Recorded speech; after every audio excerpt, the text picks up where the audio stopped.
Corporations. This is the last of the three major types of business organizations that I'm going to mention. The corporation is a type of business structure, and it is different because it is separate as a legal entity, or it's its own individual separate from the owner. So in the case of sole proprietorship and a partnership, the business and the owners are one and the same. In the case of the corporation, it's like you've created a new individual. And this corporation has the right to buy and sell property, enter and exit contracts, sue and be sued. It can donate to political campaigns and so on.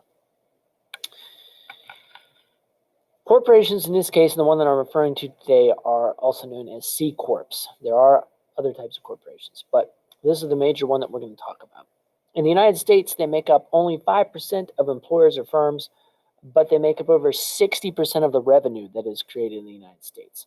So they are often large scale, although it is possible to have a tiny business that's incorporated.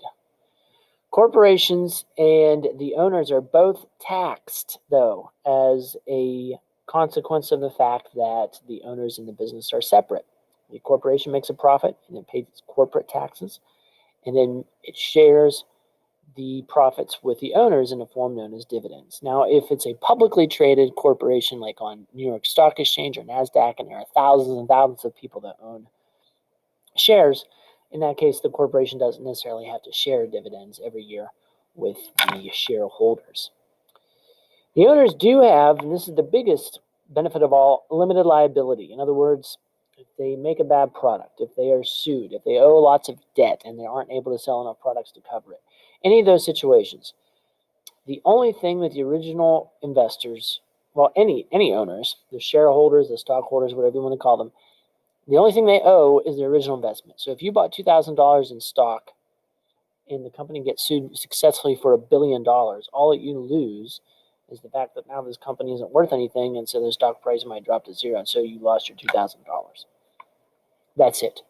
You're not going to have to be involved in the rest of the mess that the company has created.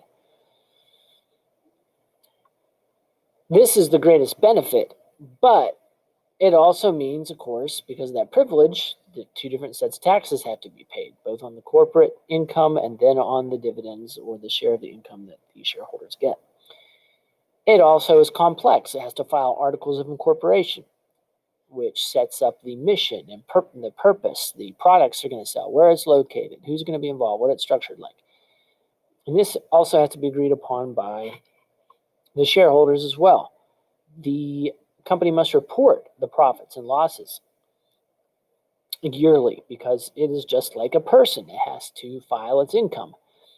And shareholders do have the ability in some situations, if it's big enough, especially if it's public, to elect a board of directors, which can then hire a management team like a chief executive officer or CEO to run the company on a daily basis. So because they either have lots of different owners or because they have enough structure, they can hire a professional management team. They have a lot more management resource. And corporations can go public by selling shares to other people. So let's say there's 10 people that own one share each in this company, and they decide it gets big enough, we want it to become even bigger, so we take it public, we put it on the New York Stock Exchange, and we're going to sell shares. Let's sell, instead of having 10 shares of one each for 100% of their shares, let's sell 1 million shares and keep 2,000,001 share for ourselves. So that way, 1,000,001 share for ourselves. So we sell 1 million shares, it goes out in the public, everyone buys them, it raises lots of money. And if we keep for ourselves, of the 10 original people, 1,000,001 share, we can then vote to maintain a majority. And in the board of directors election, we have the majority of the shares, we get the majority of the votes, so we can control the company. The problem is, of course, is that you now have all these other people that own shares, and if just one of the original people, and we'll assume you have equal amount of shares, except maybe there's one person who has this extra share. If you all have equal shares and just one of you breaks off and goes with everybody else to vote, then you could be out of making the decisions, because that's really the only way that you make decisions.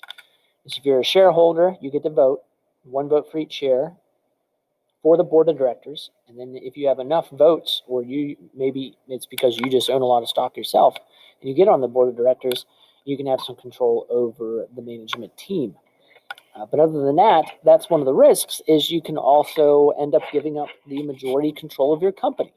So you and your family, whoever else helped you start up this company, may not have control once you go public and start selling shares like that. But the most complex, the fact that you don't have control over the company, or the possibility that you lose control, and the fact that you have to pay taxes twice, are basically the major cons. The pros would be that you have extremely limited liability, that if you don't want to have anything to do with the business, it runs itself as a permanence, because after the original owners pass away, the corporation continues to exist.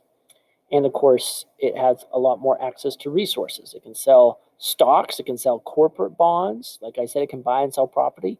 So it can make money on top of the fact that it actually sells a product.